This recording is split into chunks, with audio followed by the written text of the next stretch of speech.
അമ്മ നിറകണ്ണുകളോടെ ഇത് വിവരിക്കുമ്പോൾ അവരുടെ മുഖം കരഞ്ഞു കണ്ണീർ പറ്റി ദയനീയമായ രീതിയിലായിരുന്നു. ഇന്ത്യയിലെ പഞ്ചാബിലാണ്. അവരെയും 23 വയസ്സുള്ള മകനെയും അമേരിക്കയിലേക്ക് വിസ തരാമെന്ന് പറഞ്ഞൊരു ഏജന്റ് ദുബായിലെത്തിച്ചതാണ്.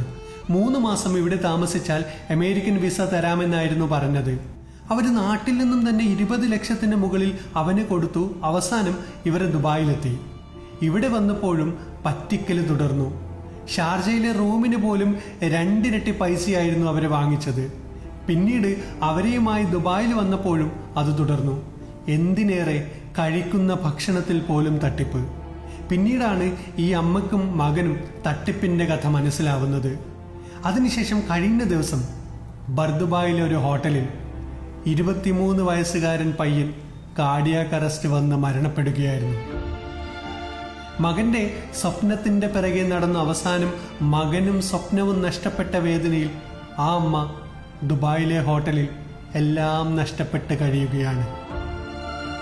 ഇവരെ ചേർത്ത് നിർത്തി ഇവരുടെ എല്ലാ കാര്യങ്ങളും ചെയ്യുന്നത് KMCC പ്രവർത്തകനായ നിസാർ ഖാലിദും. അറ്റാക്കായിരുന്നു. അപ്പോൾ അതിൻ്റേതായ ചെറിയ പ്രായം 23 വയസ്സാണ്. അതിൻ്റേതായ കുറച്ച് ഫോർമാലിറ്റി ഒക്കെ ഉണ്ട്. അപ്പോൾ നമുക്ക് തിങ്കളോ ചൊവ്വോ നമുക്ക് ബോഡി വിട്ട് കിട്ടും. ബാക്കിയുള്ള പേപ്പേഴ്സൊക്കെ റെഡിയാക്കി വെച്ചിരിക്കുകയാണ്. ഇനി ബോഡി കിട്ടിയ റിലീസ് പേപ്പറുകൾ കിട്ടിക്കഴിഞ്ഞാൽ തിങ്കളാഴ്ചയോ ചൊവ്വാഴ്ചയോ ഇവരെ ആചാരപ്രകാരം നമ്മൾ സംസാരിക്കുന്നതാണ്.